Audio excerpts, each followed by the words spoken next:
Hi guys! Welcome sa Bahay ng mga Pogi! So sa mga nagtatanong, paano nga ba kayo makakapag-request ng technician or technical support from Globe or kung ano-ano pang question ang meron kayo? Nasubukan nyo bang tumawag ngayon sa customer care ng Globe at walang sumasagot? So paano kayo magre-request ng technician or paano kayo mag-check ng bill or paano kayo mag-upgrade ng plan kung wala ng customer care ang Globe online? Paano nyo nga ba gagawin yan? Well, sasagutin ko yan. Kaya panoorin nyo itong video na to mula umpisa hanggang huli para malaman mo kung anong alternative, pwede pumunta kayo sa store. Pero kung hindi kayo makakapunta sa store or ayaw nyo ma-hassle papuntang store, paano kayo mag-request, sasabihin ko sa inyo. Pero kung bago ka sa channel ko, please make sure to subscribe and click mo na rin ang notification bell para updated ka sa mga susunod na videos ko. Pero, intro muna tayo. Tara!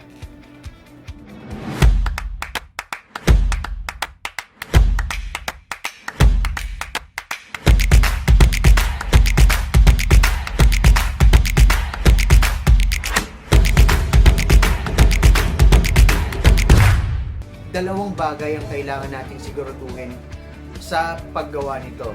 Una, make sure you download Globe at Home app or yung Globe at Home application sa Play Store. Okay?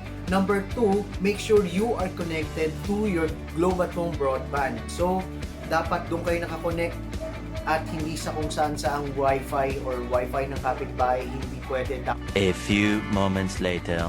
Ang pinakaunang step na kailangan natin gawin is to download Globe at Home app. So, punta kayo sa Google Play Store or Apple Play Store and then install nyo lang. Tap nyo lang yung install. Well, the usual. Para lang kayo nagda-download ng kahit na anong app. And then, kapag na-download na siya at na-install na, open nyo lang. So, makikita nyo agad tong Globe or Welcome to Globe at Home. Get started na. Tap nyo lang yung Get Started. Get Started.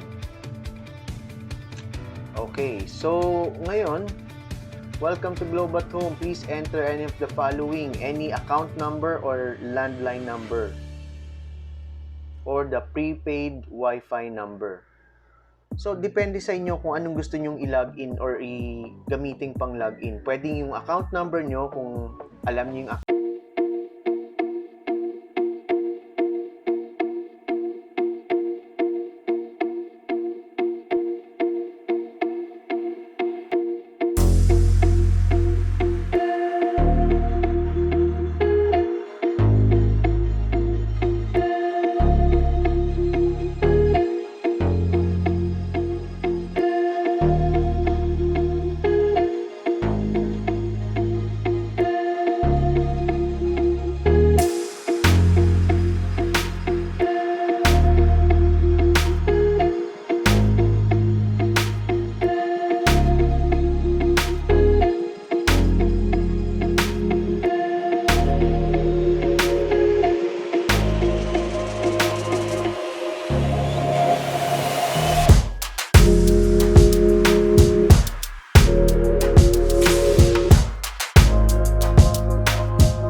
Ganun lang kadali mag-upgrade ng plan dito sa Globe at Home app.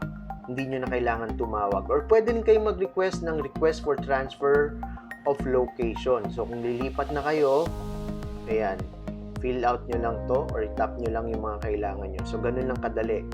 At ang pinaka-importante dyan, ito. Pwede kayong mag-request ng technician. Kung medyo down or ilang araw nang tinutopak yung broadband nyo sa bahay, pwede na kayong mag-request dito ng technical support. Pupunta agad sila sa bahay nyo, siguro in a day or two or 24 to 48 hours. Pag na-schedule na dito sa help and support, pupuntahan nila kayo sa bahay at aayusin nila yung internet nyo or yung landline nyo. So, ganito lang yun. Yung ginawa ko kanina, punta lang kayo sa help and support. Ito yun, yung pinakababa. Tap nyo lang yan. And sabihin nyo kung anong issue. Connectivity issue. Let's say connectivity issue. So, ayan lang. Sunod-sunod lang naman to eh. Sundan nyo lang yung mga steps. What seems to be the trouble? I cannot connect to the internet. So, ayan. Before we begin, make sure you're beside your modem. So, let's say, tap lang natin to. I'm already beside my modem. So, kung bibigyan niya kayo ng troubleshooting steps, ayan, 1, 2, 3. Kapag hindi successful yung troubleshooting steps, then, huwag nyo itap tong problem fixed kasi hindi kayo makakapag-request ng technical support. I-next nyo lang yan. Tap nyo lang yung next. And then, another troubleshooting steps, check your light indicators, POS or LOS lights, DSL light. So, i-know nyo lang. Check if other devices are able to connect to your internet. So, sunod-sunod lang yan kasi troubleshooting steps eh. So, paggagawa niyo yan sa inyo. Did it work? Yes or no? So, syempre, no tayo kung talagang hindi. Okay, so eto na. Tell us more about your experience. I can connect to the internet. Tap nyo lang to. Started, kung kailan siya nag-start. Let's say, 3 to 5 days na siyang hindi gumagana. Tap nyo lang 3 to 5 days and then next. And then, let's fix your connection na. I-schedule na nila kayo for a callback. Tatawagan kayo. Please note, Globe at Home will reach out to confirm your appointment. So, tatawagan kayo for appointment ng technical support nyo. Please select your preferred schedules. So, ayan, pili lang kayo. Let's say, October 1 kung gusto mag-schedule. Umaga, AM, confirm. And then, select second preferred date. PM naman ng, let's say, October 2. Confirm. Another schedule, hanggang 3 preferred schedule yan sa 3. Okay, confirm lang. And then, tap nyo lang tong next. So, ayun na. Please give us at least 24 hours to get in touch with you. We will also contact you on the day before we visit. So, kukontakin ka nila within 24 hours pagka-submit mo nito or bago sila pumunta sa bahay nyo, kunyari schedule mo na that day, tatawag muna sila sa'yo to ensure that you're available para sa technical support visit nila. So, eto yung contact number. Pwede nyong edit kung hindi yan yung active contact number nyo. Email address, pwede rin. And then, send me a copy kung gusto nyo ng email.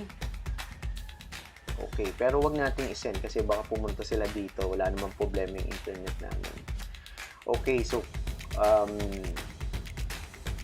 ganun lang kadali kung magre-request kayo ng technical support or technician appointment sa Globe. Hindi na kailangang tumawag sa Globe Customer Service kasi halos lahat na nandito. Pwede na kayong mag-check ng bill, pwede na kayong mag-update ng plan or upgrade ng plan. Pwede na rin kayong mag-request for transfer of location.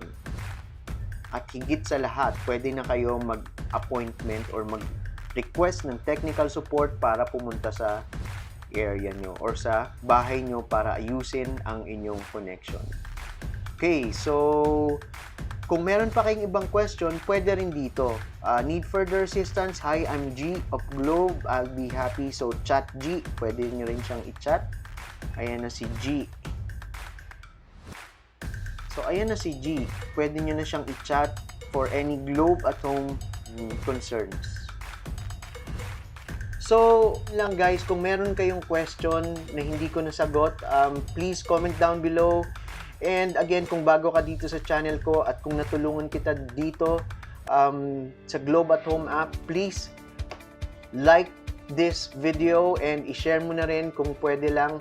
And mag-subscribe ka na rin if you're not yet subscribed to this channel para sa mga susunod na Globe at Home videos ko. So guys, for watching, bye na mga pogi, and I'll see you on my next video. Bye-bye.